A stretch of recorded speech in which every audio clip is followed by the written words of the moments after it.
Hey guys, welcome to the Liberal Hive Mind, a channel solely focused on exposing the abundant hypocrisy of the left. How are we supposed to have an honest conversation with these leftoids if they are constantly willing to be honest? It's impossible. Every single conversation, all the points that they make, it's nothing but a bunch of emotional nonsense that purposely avoids all the important facts and just arrives to a narrative. It's classic fear-mongering, and it's cases like these where they expose themselves. There were two back-to-back mass casualty events in California, and the Democrats did what the Democrats always do. They pounced on the issue trying to set up their juicy left-wing narrative, and boy, is that narrative backfiring as all the facts about the case continue to bubble up to the surface. Cenk Uygur from the TYT, Mr. Buffalo Man, is getting absolutely excoriated online for his tweet, as well as some other characters, and so I just want to go into the hypocrisy of it all and continue to add on and make this point that I've been making. These Democrats are fundamentally dishonest when it comes to these conversations, and that's why it's impossible to have an honest discussion. They don't want to talk about the facts.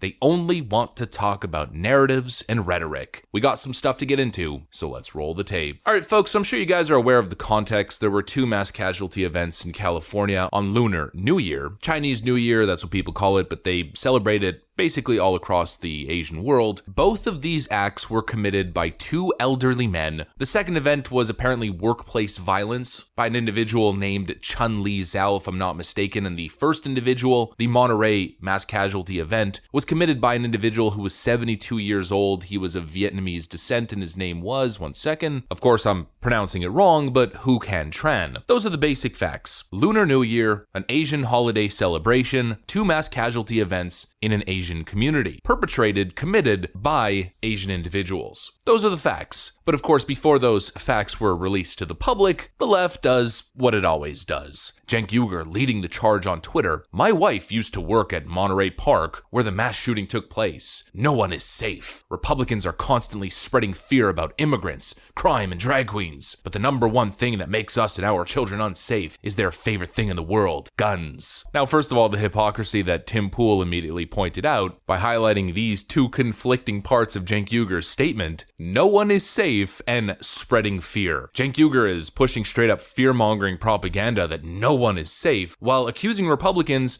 of constantly spreading fear about immigrants. And that right there is where you see this guy as an absolute clown. He's essentially indirectly making the point that what happened here, this event was motivated by Republican rhetoric spreading fear about immigrants. He said that, but then of course, it turns out that both of the individuals who committed these acts were both immigrants. How could the motivation be fear-mongering about immigrants when the perpetrators themselves were immigrants? Of course, the narrative that we know that he was really pushing is the same that we saw from the mayor of Los Angeles, Mayor Karen Bass, in her public statement. Here's her public statement. The reports coming out of Monterey Park are absolutely devastating. Families deserve to celebrate the holidays in peace. Mass events and gun violence are a plague on our communities. As investigations determine whether this event was motivated by Asian hate, we continue to stand united against all attempts to divide us. Now, you could tell she's playing this political game, but you could tell that they want so badly to pin this on Republicans to make it political and to continue to divide us. They want so badly to continuously push this hashtag Stop Asian Hate narrative. They want so badly to make this thing political. Actually, here's a funny response to her tweet from an individual on Twitter named Dave Toussaint. Mayor of Assumptions always got to push the agenda. This is much better. You're welcome. Prayers for all those involved. Making an edit to her statement, omitting all of the left-wing nonsense narrative pushing. It's all just so sick and demented. You know, you have these leftoids who see these events and they secretly are hoping that the mass event is an anti-Asian hate crime. They're hoping for a hate crime so they can score political brownie points. It's so utterly dishonest. They're getting a little bit smarter with it these days, as you can tell with their wording in those two tweets, but all you gotta do is read between the lines. You know exactly what they're doing. They're playing a political word game while still simultaneously pushing that same narrative. It's a garbage narrative. And if they're not trying to push their divisive narratives, they're not trying to divide you, well then what are they doing? They're coming after your guns. Second Amendment's becoming a suicide pact, it feels like.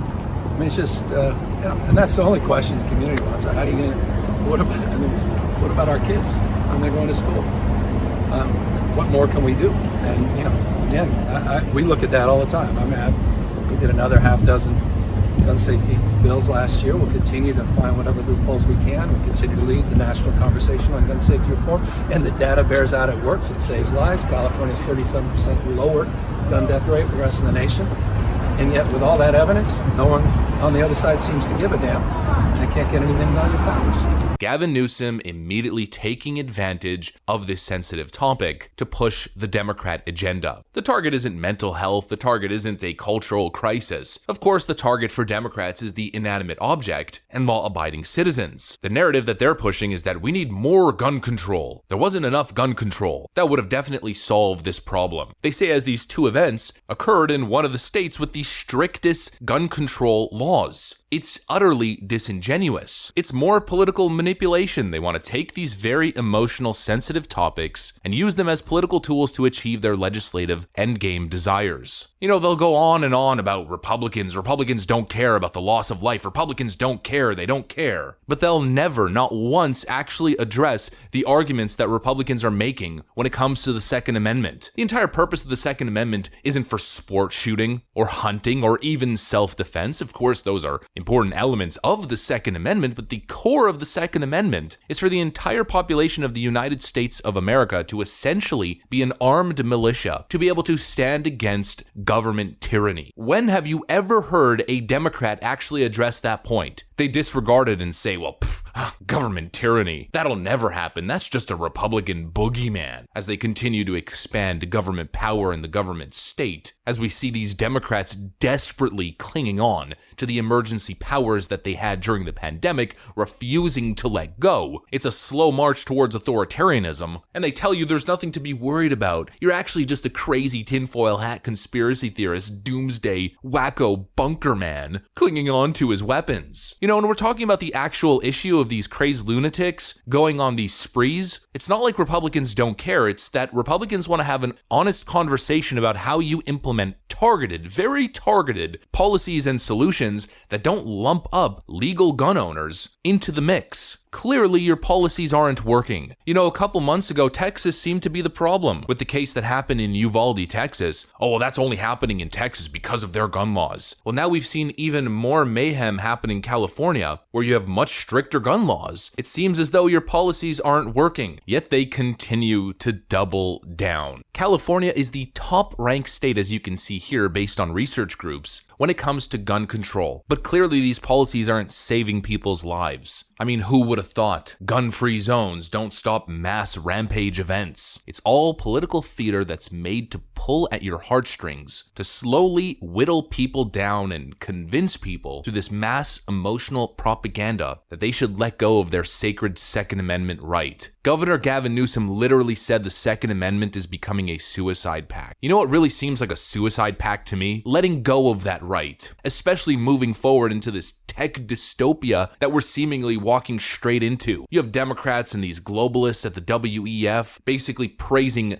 China's mass surveillance censorship state. We are going straight towards technocratic authoritarianism, and the Democrats are pushing as hard as they ever have to disarm the American public. Not to stop these particular events, but to disarm all of you. No way, no way, no way. The United States of America is the most free country on earth because of the Constitution, because of the Second Amendment. It's real hard for a government to deny its people their rights, their freedom, when that population is armed. That is clearly what the Second Amendment was intended for. That's why the Second Amendment works, and there's a reason why Democrats avoid ever debating that point and stick to their emotional rhetoric and manipulation tactics. These people are dishonest, they're disingenuous, and that's why it's impossible to have a discussion with them, especially on these issues. That's what I got for you guys. Thanks for watching. Hopefully you enjoyed it, and if you did, make sure to leave a like and possibly subscribe to the channel. I'm gonna get out of here. Thanks for watching, and I'll see you on the next one.